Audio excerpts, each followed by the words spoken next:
Welcome in, everyone. He The asked me if I stream wanted to is help him just get starting. signed in our Kamala and Tim Walz I are said yes. about to take a mic. And I say yes every time still. The point of my story is that as a social worker and activist, I know that direct person-to-person asks are the single best way to get others involved. We all know this. So I'm asking you, here and today, to find one of my colleagues and find a way that you can get involved, to say yes. Yes to helping elect Vice President Kamala Harris and Governor Walz, the next President of the United States of America.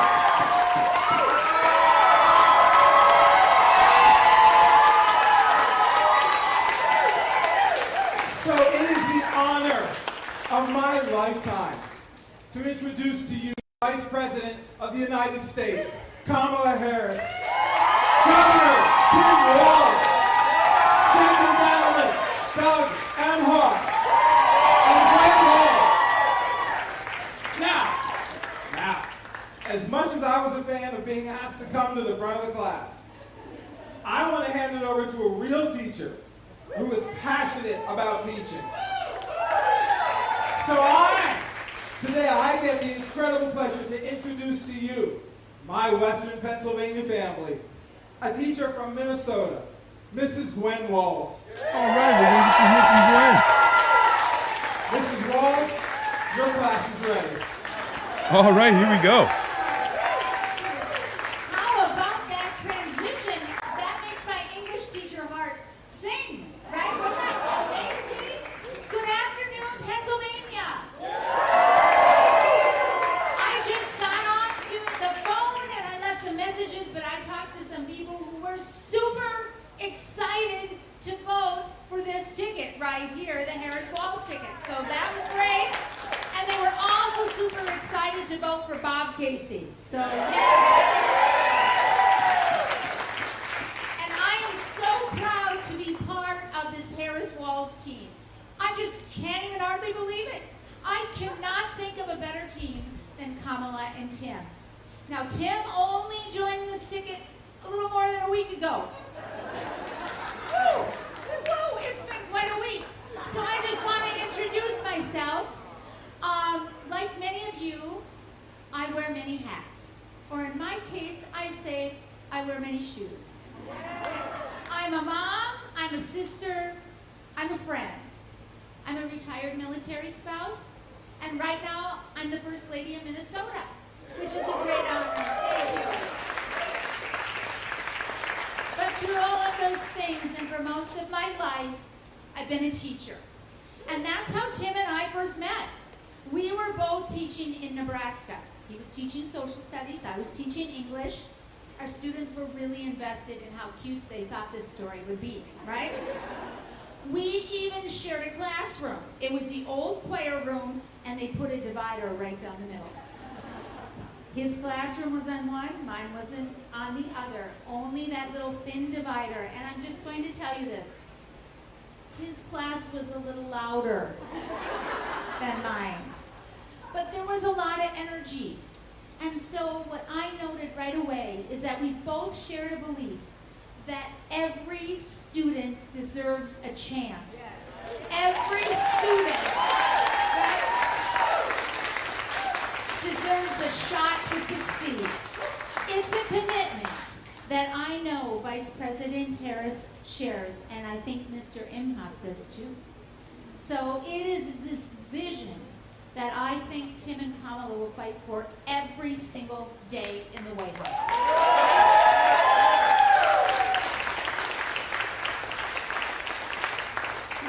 Little thing I want to tell you about me is what my mom often used to say to me. She would say, Gwen, do the work that is in front of you.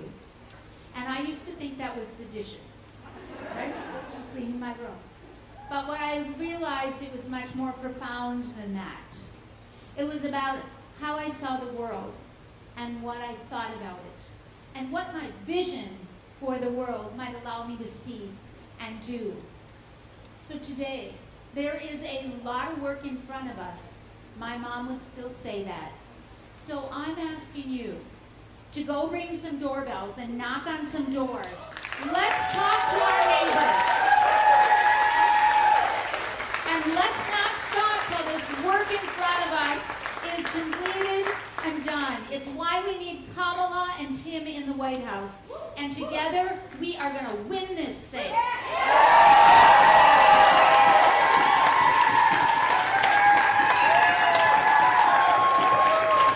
Gosh, I really like Pennsylvania. I think I might want to spend a lot of time there. Now, it's my honor to introduce you to a leader who cares so deeply about our nation's future. He's working so hard to bring this country together around a shared vision of freedom and justice. A world without hate or discrimination. A future, right? A future where all of our kids see themselves and belong. And he is setting such a positive example for my son and for boys and young men all over this country. Really, for all of us. I've only known him a short time, but I am inspired. Friends, will you please welcome my friend and a man who will make a mighty fine First Gentleman of the United States, Emhoff.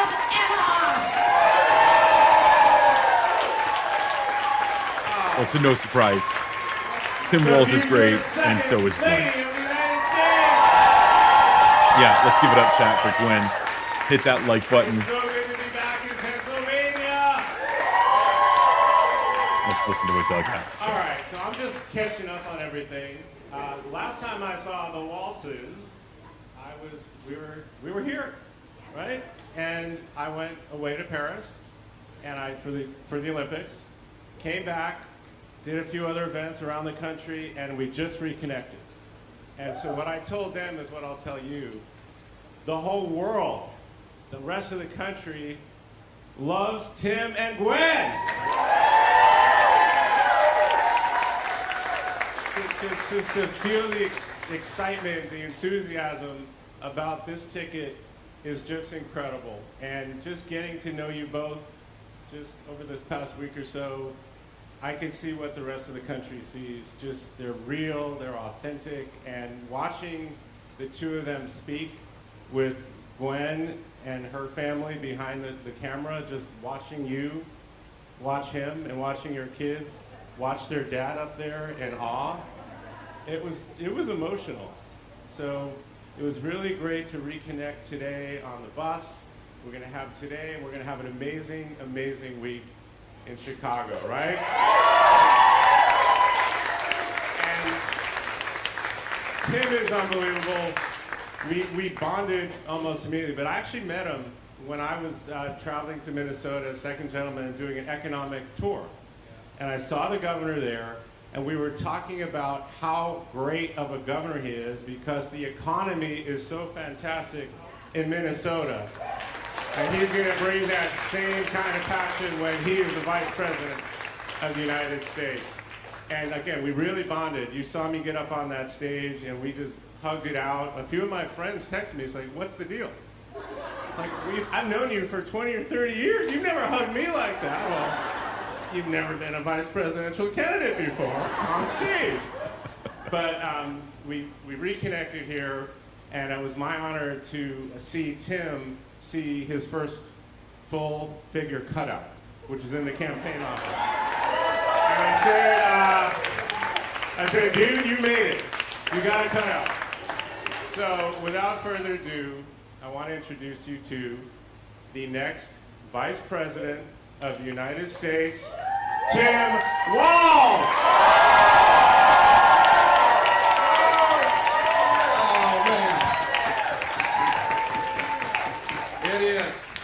Doug gets the bro hugs. He brings it. So, well, thank you, and it's true. And to Gwen and Doug both, all of you, none of us do this alone. We're all in this together.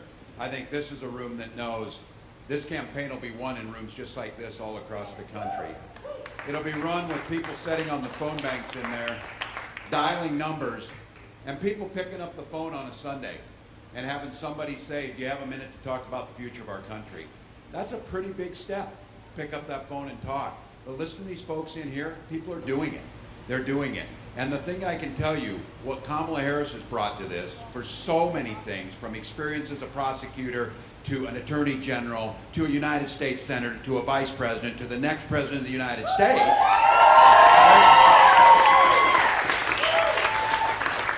There's that resume, which is out without question. But the reason they're picking up the phone, and the reason that they're standing 1,000 deep in 109-degree heat in Las Vegas is she's bringing out the joy in the hearts of Americans. She's bringing out the kindness that ties us together, the decency, the vision of a better tomorrow. And each of these volunteers and the people who put it on, they all said it.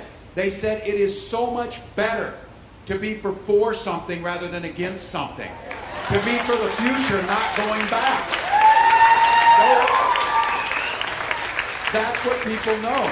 And we, some of us who have less hair and are old enough, can remember when you could go to Thanksgiving, watch a Steelers game with your relatives, and not complain about politics the whole time. Not be on each other's neck. Because you shared a commitment to democracy, a commitment to personal freedom, a commitment to public education, a commitment to infrastructure.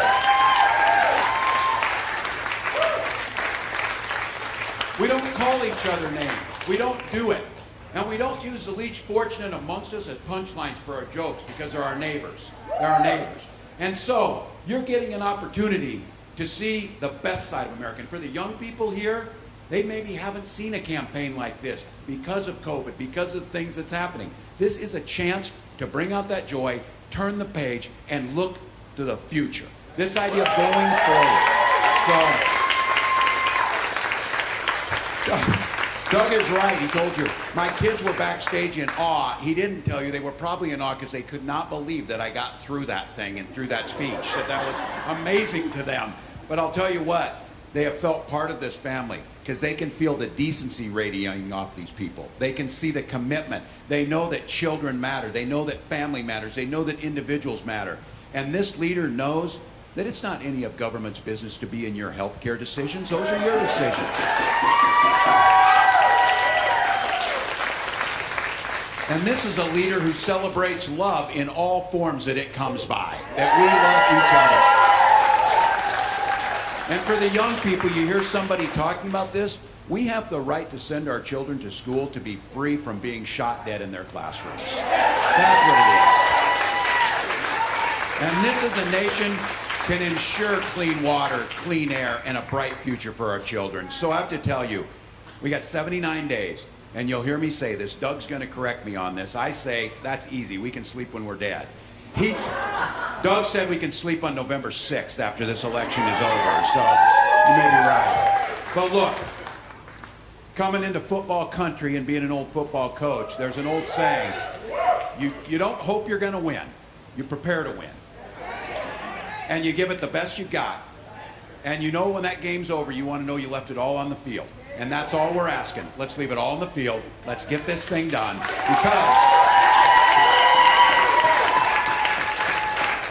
Because when my grandkids and your grandkids ask you about this, because on November 6th, you were there, first time, when you got to welcome Madam President of the United States, Kamala Harris.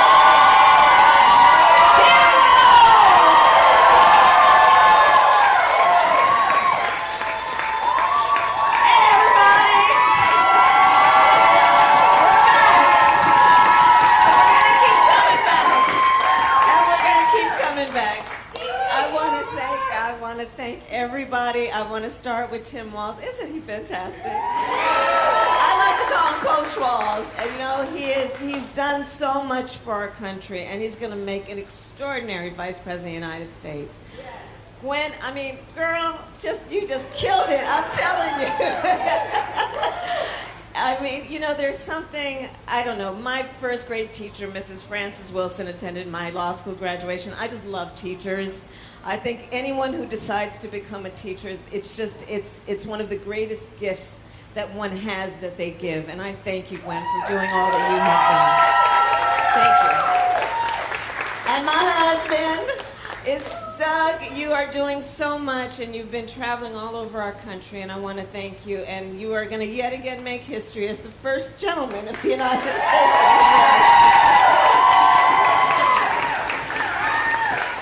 There are a lot of incredible leaders here. I want to just for a moment mention my friend Bob Casey. You have got to send him back to the United States Senate.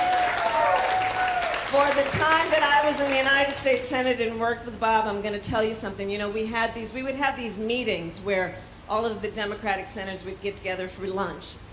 No cameras in the room. Bob, almost every time, was one of the ones who would stand up in that room with all the other senators from around the country, talking about the working people of Pennsylvania and why we needed to have you in our mind when we were thinking about national policy every single day. That's who Bob Casey is. Let's send him back to the United States Senate. Chris DeLuzio, we want to thank you. What he is doing in the halls of Congress again. I mean, you sent some fighters to D.C., Pennsylvania. You sent some fighters to D.C. Your next Attorney General, DePasquale, where are you? I've done that work. I know what it requires, and you're going to be outstanding. So you've got a lot of work, Pennsylvania, on your shoulders right now that you're carrying, and you who are here volunteering to do this work. And we're going to get it done. And Malcolm Kenyatta knows exactly what I'm talking about. I see him almost every time I come into the state. So I want to just address you all right now as the volunteers. You know, Tim said it. This campaign for us is really born out of love of country. We all here, we love our country. And we know our country is going to be as strong as our willingness to fight for it. And to fight for what we stand for. You know, when you know what you stand for, you know what to fight for. When you stand for working people, you fight for working people. When you stand for freedom, whether it be to make decisions about your own body or love who you love, you fight for those things. When you believe in ending child poverty, you fight for that. When you believe in what we need to do to lift up the middle class, you fight for the middle class. These are the things we stand for, and these, therefore, are the things we fight for. And that's what our election is about. Our election is about understanding the importance of this beautiful country of ours in terms of what we stand for around the globe as a democracy. As a democracy, we know there's a duality to the nature of democracy. On the one hand, incredible strength when it is intact. What it does for its people to protect and defend their rights, their liberty, and their freedom. Incredibly strong and incredibly fragile. It is only as strong as our willingness to fight for it. And that's what this campaign is about. This campaign is about a recognition that, frankly, over the last several years, there's been this kind of perversion that has taken place, I think, which is to suggest that the measure of the strength of a leader is based on who you beat down, when what we know is the real and true measure of the strength of a leader is based on who you lift up. That's what we see as strength. We know what strength looks like. That's what strength looks like. Anybody who's about beating down other people is a coward. This is what strength looks like. So we know what we are about. We know what we stand for. And one of the beautiful things about these next 79 days is what the people in this room have already been doing and know. Let's build community. Let's reinforce community. You all as volunteers, what you know, and we're going to spread the word, is how you can look at the face of a perfect stranger and see in their face a neighbor. That we see in each other our connection, our interdependence, what we see in each other, which fortifies and reinforces that the vast majority of us have so much more in common than what separates us. That's what this campaign is about. Yes, it is about winning, and we will win. And we will win. God willing. And through these next 79 days, we will continue to build community, build coalitions, and remind each other we are all in this together. So I thank you all so very much for what you are doing. Now let's get back to work, shall we?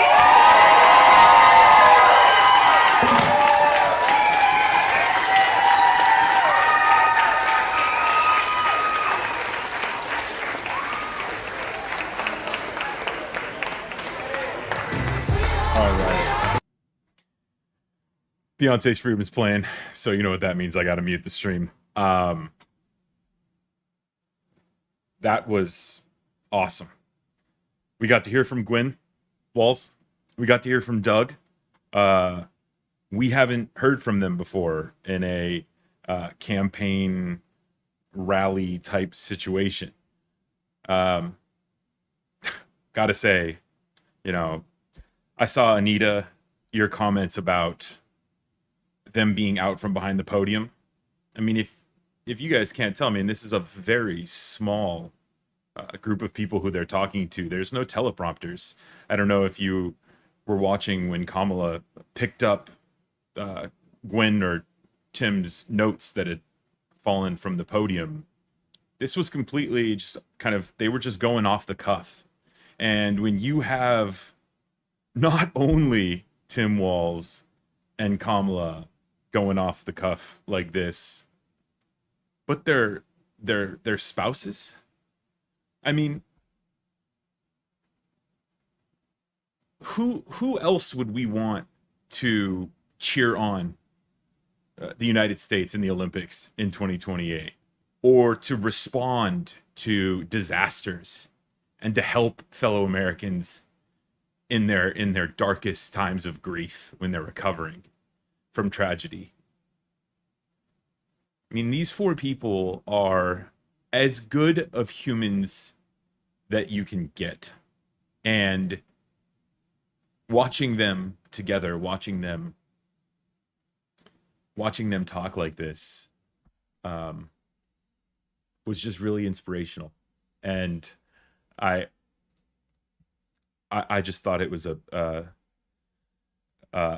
so moving. And it also kind of, as you know, a lot of us who have been watching these live streams and seeing the campaign stump speech, for all of us, you know, this is the day before the Democratic National Convention. And so watching them just be humans and just talk to these volunteers is such a great and fresh and welcoming change of pace that I just think I just adored that. Really, I just adored every minute of that, every last minute of that. And it also, you know, you could really tell that Kamala cares deeply about defending our democracy. I hadn't heard her talk about the duality of democracy before, the strength of democracy when you have it fortified and when it's efficient and when it's working, versus the fragility of it and what it means to have the coward who she, you know, described attacking it, and what it means to have someone defending it.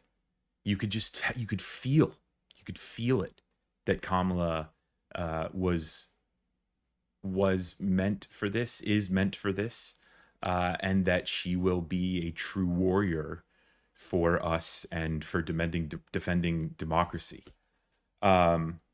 Let's first off I just want to say real quick, Maple Lane, Joe, thank you guys for showing up and moderating.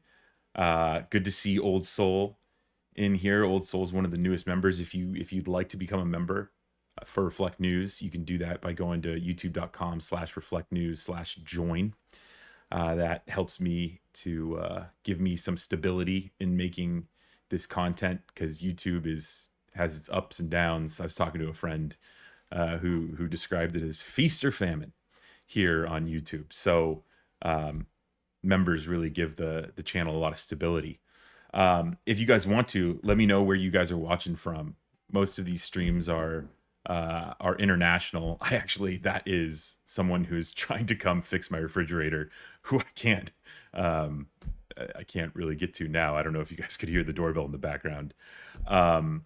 But I do just want to quickly, maybe I should let him in. I do want to quickly just say hi to a few of the people. Anita, who I've seen in here before. Old Soul gave you a shout out. Of course, Maple Lane, Joe.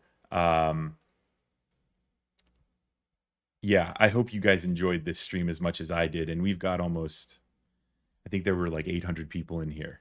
And it's just, the momentum is growing. And it's not going to stop. And we're going to keep it going until November and for the next 8 years and beyond. I'm going to go let this person in he actually has to fix my refrigerator because all of my food might spoil if I don't get it fixed.